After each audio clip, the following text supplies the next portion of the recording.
Okay, so get this. You sent over this research about this new AI model Yeah. called TransPixar, Mm-hmm. and like I know how much you love like all this cutting edge stuff, especially in AI. Right. So I was like, we gotta dive into this. Yeah, for sure. So basically, it takes like text prompts, turns them into video, right? Yep. But here's the crazy part. Okay. It also makes like an alpha channel. Yeah, that's right. An Yeah. alpha channel, right? Yeah. Controls the transparency Uh-huh. in images and video. Okay. So that means that TransPixar can generate things like smoke Oh, wow. or even like magical portals, all Yeah. those effects that usually, Yeah. take a ton of work to make look realistic. That's so cool. So it's not just like, Right. boxes and blobs moving around. It's like stuff you can actually see through. Exactly. Wow. The research paper even shows examples of prompts, like Okay. a squirrel's bushy tail flicking quickly, I like that one. or a transparent glass of water with ice cubes gently swirling. Hmm. Those are things that, like, most AI video generators really struggle with. Yeah, I bet. I'm looking at figure 1 right now, Okay. and these like visuals are like insane. Yeah. The statue crumbling to dust with Yeah. the dust cloud actually being transparent. It's Uh, mind-blowing. Why is getting transparency right like such a big deal for AI? So, well, think about it this way. Okay. Most AI learns from massive data sets, right? Mm-hmm. For video, that means tons and tons of footage. Yeah. But finding video that includes those alpha channels, Right. that transparency data, Okay. it's incredibly rare. Oh. The researchers only found around 484 videos with this kind of information. Wow. That's like trying to learn a language from a handful of sentences. Yeah, that's crazy. So how did they teach this AI to like see through things then? So they use this really clever technique called lore. Imagine you want to teach a dog a new trick, Okay. but you don't want to retrain it from scratch and Yeah. risk it forgetting its old tricks. Right. Lore is like giving the dog a special collar Mm-hmm. that lets it understand new commands Okay. without forgetting the old ones. I see. It lets them adapt the AI without starting from zero. That's a really good analogy. Yeah. So instead of like a whole new training process, Right. it's more like adding a specific skill set like Exactly. to the AI's repertoire. Exactly. Okay, cool. And to make it even more efficient, Okay. they gave these alpha tokens, Okay. which represent the transparency information, Mm-hmm. the same positional encoding as the RGB tokens, Okay. which handle the colors and shapes like we see. Gotcha. So it's like teaching the AI to understand existing letters in a new way Okay. instead of creating a whole new alphabet for transparency. Uh-huh. This helps it learn much faster. Oh, that makes a lot of sense. Yeah. It's building on what it already knows, Mm. but with a new layer of understanding. Exactly. So looking at these examples, Yeah.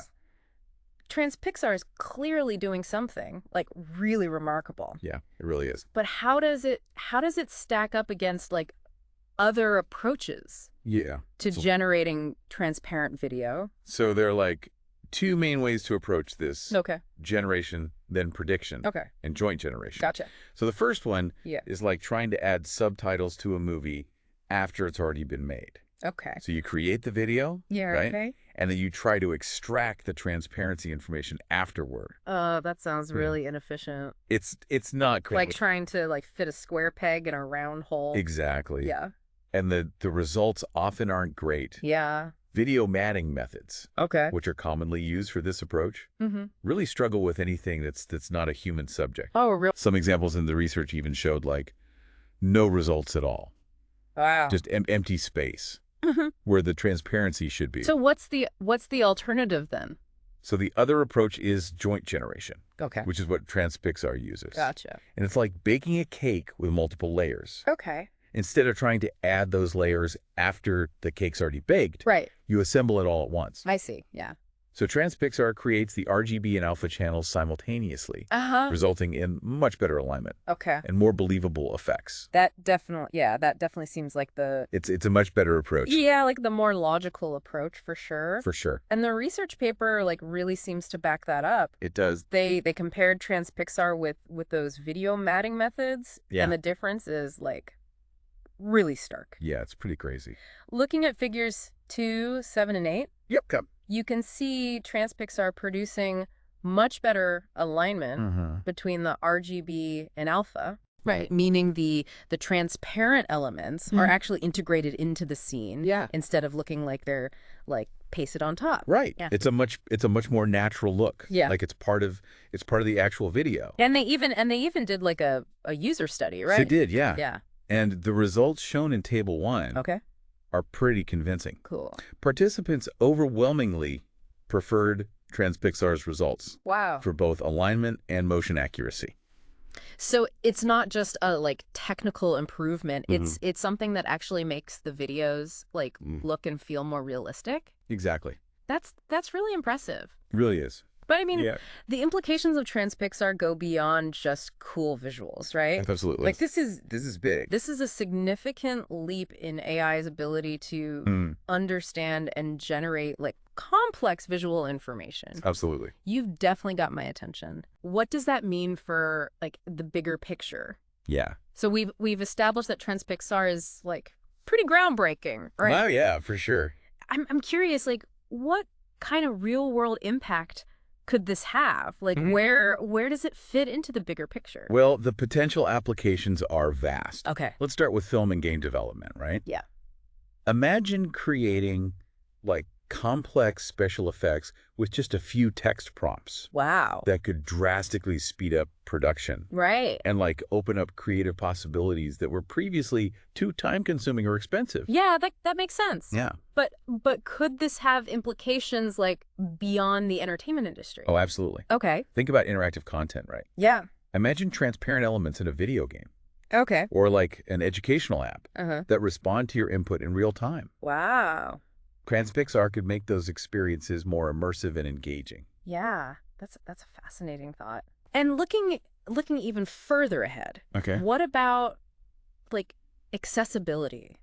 Mm. Could TransPixar make it easier for people with disabilities to like create visual content? That's a great point. Yeah. And one that the researchers touched upon. Okay. Imagine someone who might have difficulty using like traditional animation or visual effects software. Right. With TransPixar, they could potentially create stunning visuals Mm-hmm. using just text prompts. Wow. It's like Oh. it's like leveling the playing field for creative expression. So we're not just talking about like making things look cool. Right. We're talking about like empowering people to Mhm. tell their stories and Oh. share their visions in ways that were previously inaccessible. Exactly. That's a pretty powerful concept. It really is. Yeah. And it ties into the broader idea of democratizing creativity. Okay. TransPixar and AI tools like it Mm-hmm. have the potential to make these creative processes more inclusive Yeah. and accessible to a wider range of people, Uh-huh. regardless of their technical skills or background. That's a pretty optimistic outlook. Yeah. But I have to ask, Yeah. are there any potential downsides or limitations to consider? Of course, like any powerful tool, Yeah. TransPixar needs to be used responsibly. Okay.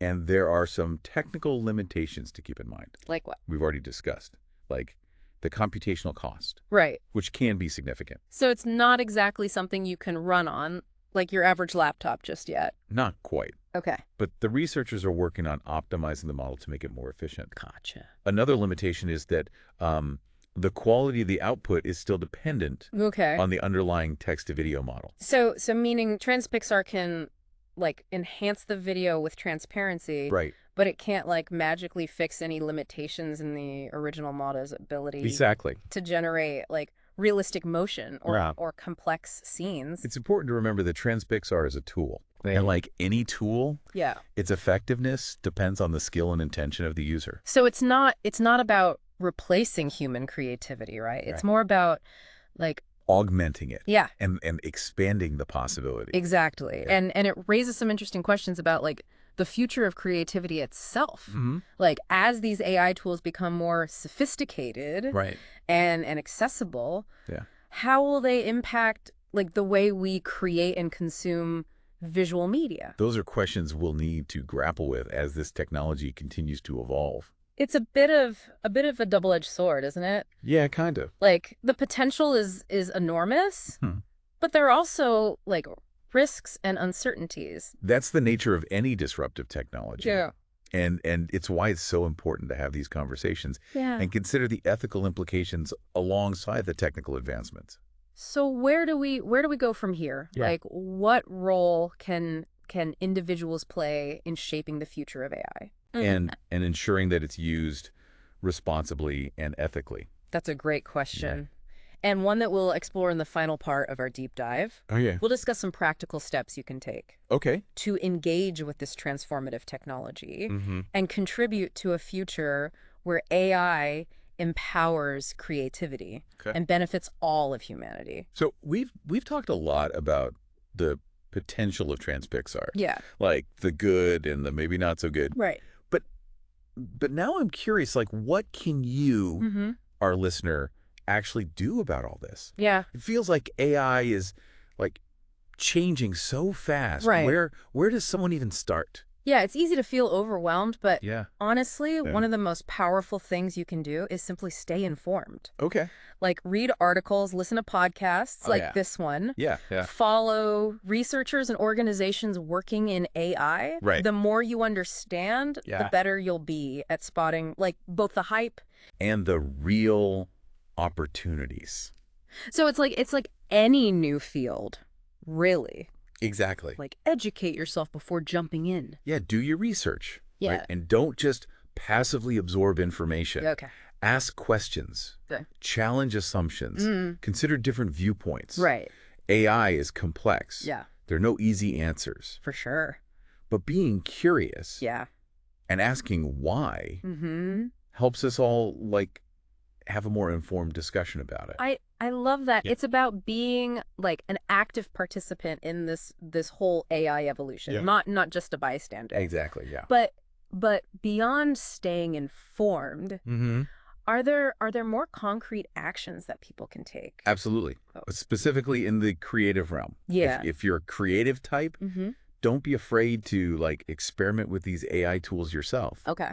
Many are becoming more and more user-friendly. Right. There are online communities, Yeah. tutorials, you can learn a lot by just, like, diving in and playing around. It's like that saying, Yeah. the best way to learn is by doing, and who knows, you might discover a whole new way to like Right? express yourself or even come up with like an idea that nobody's thought of before. Exactly, yeah. That's the exciting part. That's the fun part. Yeah. By using these tools, Yeah. sharing your work, Mm-hmm. you're actually contributing to how this whole field of AI-powered creativity develops. Oh, wow. It's a feedback loop. So it's not just about being like Right. a consumer. A consumer of the content, Yeah.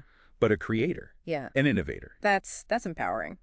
It is. What about for the more like tech-minded folks out there? So there are tons of open source AI projects that you can contribute to Okay. if you've got coding skills. Right. Or you could even develop your own AI models, Wow. build new tools. Yeah. The barrier to entry is lower than you might think. It really feels like we're just like at the beginning of this whole The beginning, yeah. AI journey, you know? It's true. It's both exciting and, if I'm honest, like a little bit daunting.